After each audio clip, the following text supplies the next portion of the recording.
اب آج کا میرا موضوع ہے شہادت علی رضی اللہ تعالیٰ عنہ۔ اصل میں حضرت علی رضی اللہ تعالیٰ عنہ کی شہادت بھی اسی الفتنۃ الکبریٰ کا تسلسل ہے۔ وہ جو عبداللہ ابن سبا کا پیدا کردہ عظیم ترین فتنہ تھا، اسی کا ایک نتیجہ حضرت علی کی شہادت بھی ہے، لیکن وہ بات ذرا تفصیل سے سمجھنی ہوگی۔ اور اس کے لیے میں ممنون احسان ہوں، حال ہی میں ایک کتاب چھپی ہے، ڈاکٹر سید رضوان علی ندوی، وہ محقق ہیں تاریخ کے، انہوں نے بڑی تاریخی تحقیق کے بعد جو باتیں بیان کی ہیں وہ میں آپ کے سامنے رکھ رہا ہوں۔ عرب میں جنوب مغرب کی کونے میں جہاں یہ یمن بھی آباد ہے، اس کے اوپر نجران ہے، اسی علاقے میں یمامہ کا علاقہ کہلاتا ہے۔ یہاں ایک قبیلہ آباد تھا، بنو تمیم۔ یہ جو لوگ تھے بڑے کرخت مزاج، جنگجو، اکھڑ، ضدی، اور جس بات کو ایک دفعہ مان لے اس پر اڑ جانے والے اور مر مٹنے والے۔ یہیں سے فتنہ پہلا اٹھا تھا، سب سے بڑا جو نئے جھوٹے نبی کھڑے ہوئے تھے ان میں سب سے بڑا تو مسیلمہ کذاب تھا، یہی تو علاقہ تھا۔ اور اس کے خلاف اس فتنے کی سرکوبی میں کتنے صحابہ، 1200 صحابہ ایک جنگ کے اندر شہید ہوئے، جن میں 500 جو ہیں وہ حفاظ تھے رضی اللہ تعالیٰ عنہ اجمعین۔ تو یہ لوگ جو یہ تھے بڑے زوردار تھے۔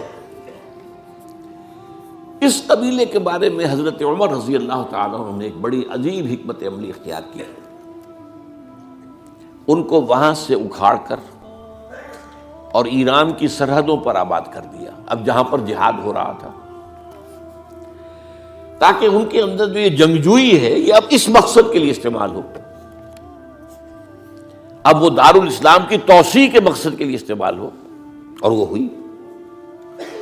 حضرت عمر نے 2 چھاونیاں بنائی تھی رضی اللہ تعالیٰ، کوفہ اور بصرہ، کیونکہ ظاہر بات ہے کہ اب جو اسلام کا دائرہ پھیل رہا تھا اور اسلامی حکومت پھیل رہی تھی، اور زیادہ تر جو ہے مشرق کی طرف پھیل رہی تھی، ایران اور خراسان وغیرہ کی طرف، تو اب مدینے سے اس کا کنٹرول اتنا آسان نہیں تھا، فاصلہ تھا، تو چھاونیاں بنائیں تاکہ یہ اس سرحد کے اوپر یہ موجودہ مرکز رہے، یہاں فوجیں موجود رہیں، کہیں کوئی بغاوت ہو تو اس کو کچلنے کے لیے وہ قوت فوری طور پر دستیاب ہو سکے۔ یہ لوگ ہیں کہ جو عبداللہ ابن سبا کی فتنے سے سب سے زیادہ متاثر ہوئے۔ ان کی مزاج میں وہ کجی تو تھی نا، حضرت عمر بھی ان کا جو ایک مضبوط کنٹرول تھا انہیں دبائے رکھا ہے، اور ان کا رخ جو ہے ایک دوسری طرف موڑ کر اس سے اسلام کو فائدہ پہنچایا۔ لیکن اس کے بعد جب فتنہ جو آیا یہ عبداللہ ابن سبا، تو سب سے بڑھ کر یہی لوگ اس کے ماننے والے، اور انہی میں سے وہ لوگ تھے جنہوں نے جانیں بھی دے دی ہیں، جنہیں حضرت علی نے زندہ جلایا ہے، اس لیے کہ وہ کہتے تھے کہ علی خدا ہے۔ اے علی تم خدا ہو، تم ہمیں آگ میں جلا رہے ہو، یہ تو تم ہمارا امتحان لے رہے ہو۔ وَلَنَبْلُوَنَّكُمْ بِشَيْءٍ مِّنَ الْخَوْفِ وَالْجُوعِ وَنَقْصٍ مِّنَ الْأَمْوَالِ وَالْأَنفُسِ وَالثَّمَرَاتِ، اب وہ اس آیت کو اپنے اوپر منطبق کر رہے ہیں۔ تو یہ جو کرخت لوگ تھے،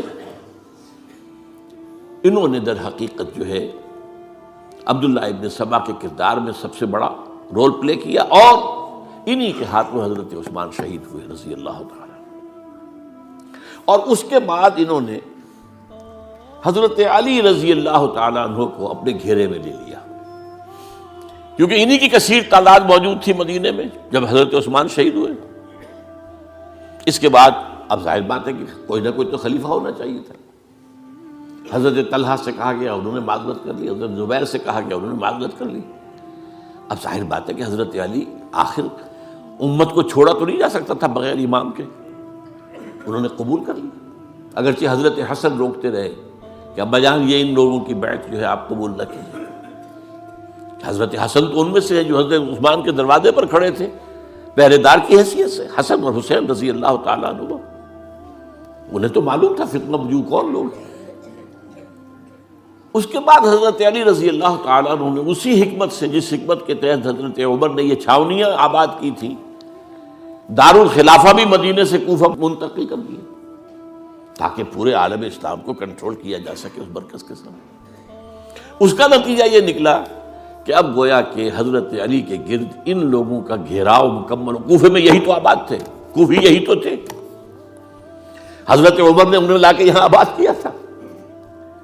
جب حضرت علی نے کوفے کو اپنا دارالخلافہ قرار دیا تو گویا کہ ان کا پھر عمل دخل بہت بڑھ گیا۔ ایک طریقے سے یوں کہا جا سکتا ہے کہ انہوں نے اب حضرت علی رضی اللہ تعالیٰ عنہ کو اپنے محاصرے میں لے لیا۔ چنانچہ جنگ جمل کے موقع پر یہ ہوا ہے کہ صلح ہو گئی تھی، حضرت عائشہ رضی اللہ تعالیٰ عنہ کے جو نمائندے تھے اور ادھر سے حضرت علی، صلح ہو گئی تھی، طے ہو گیا تھا کہ ہاں قاتلین عثمان کو جو ہے ان کو سزا دی جائے گی، قصاص لیا جائے گا حضرت عثمان کی قتل کا۔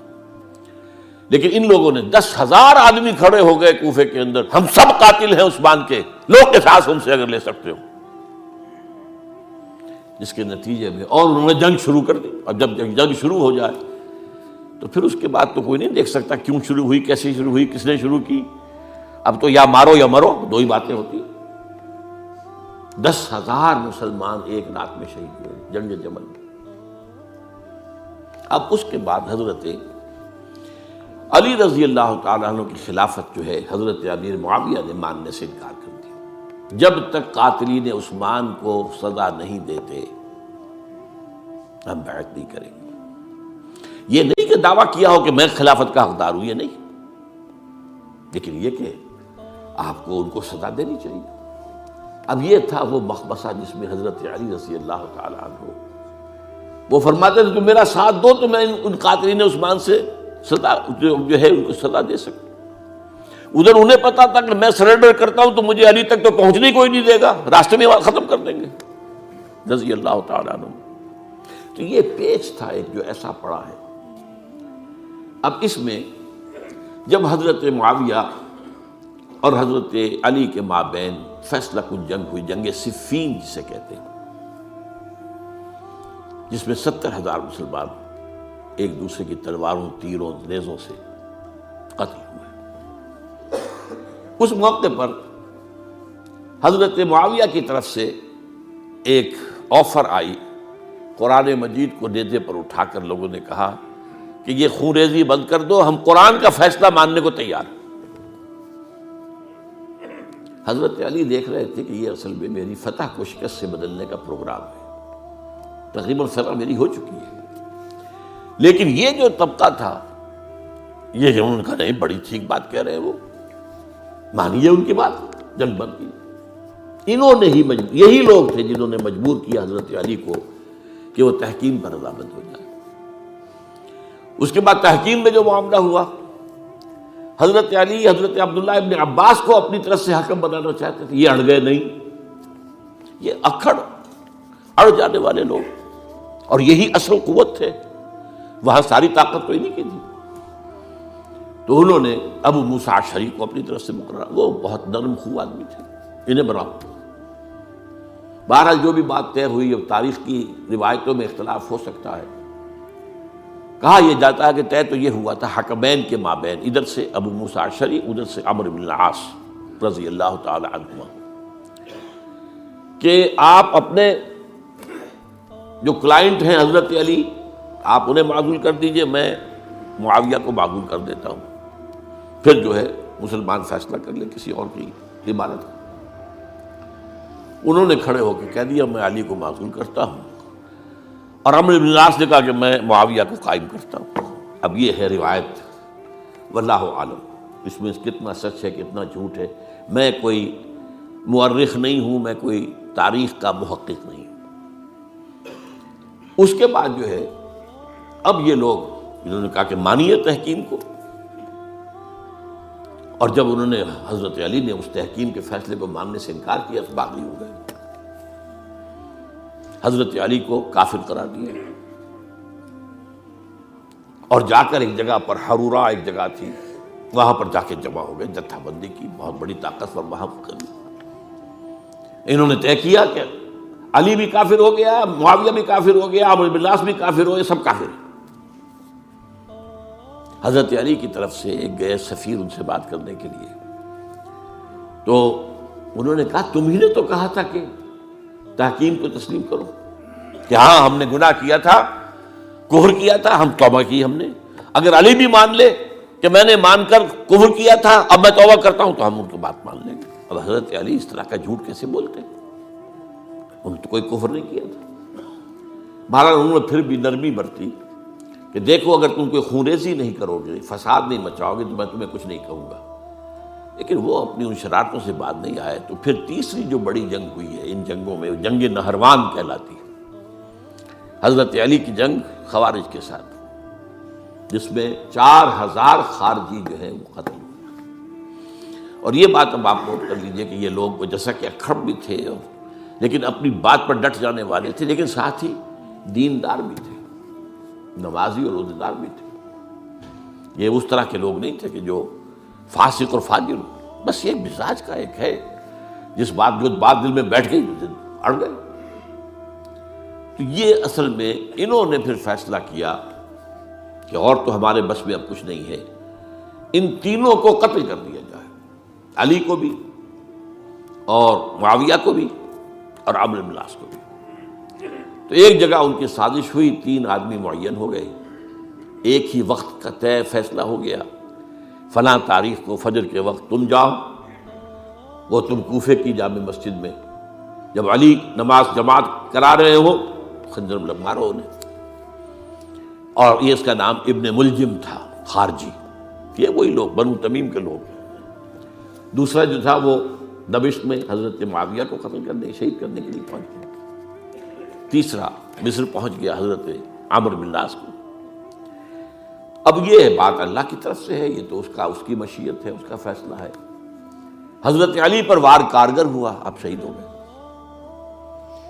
حضرت معاویہ پر وہ وار ذرا اوچھا پڑا، زخمی تو ہوئے لیکن آپ کی جان بچ گئی. عمرو بن العاص اس روز مسجد میں کسی معذوری کی وجہ سے، عذر کی وجہ سے فجر میں آئی نہیں سکی،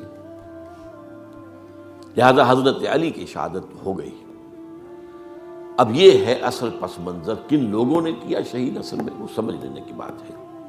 یہ خوارج نے شہید کیا، لیکن خوارج کا فتنہ سبائی فتنے ہی کا آف شوٹ ہے، اسی کے ذیل میں ہے، اسی کی ایک شاخ ہے، اسی کا ایک نتیجہ ہے. یہ خوارج جو ہے بعد میں بھی ان کی مسلسل جو ہے وہ جنگیں رہی ہیں. بہرحال اس صورتحال کو یہ سمجھ لیجئے کہ یہ خلفائے ثلاثہ رضی اللہ تعالی عنہ، حضرت عمر شہید، عثمان شہید، علی شہید. عجیب بات ہے کہ تینوں کا نام عین سے شروع ہوتا ہے، عمر عین سے، عثمان عین سے، علی عین سے. تینوں شہید ہوئے ہیں. لیکن یہ کہ یہ ہے تاریخی پس منظر.